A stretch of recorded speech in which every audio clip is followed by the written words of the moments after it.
is a Texas Amber Alert System activation at the request of the Waco Police Department and the Texas Department of Public Safety, relayed by the Techno-Fanatic Weather and Storm Checkers team.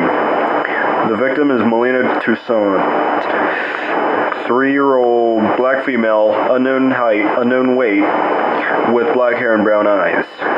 She was recently taken by her non-custodial mother, Tanisha Toussaint, around 2:50 p.m. Tanisha Toussaint is a 31-year-old black female, 6 feet 3 inches tall, weighing 265 pounds, with brown hair and brown eyes. Melina was last seen on 4011 Bagby Avenue. The suspect's vehicle is a gray 2019 Chevrolet Trax with Texas license plate VML 8873.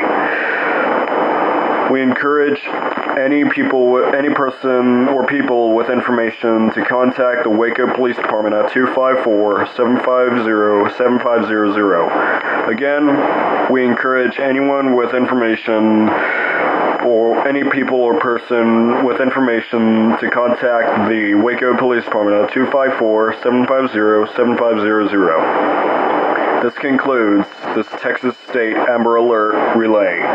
Thank you for your cooperation.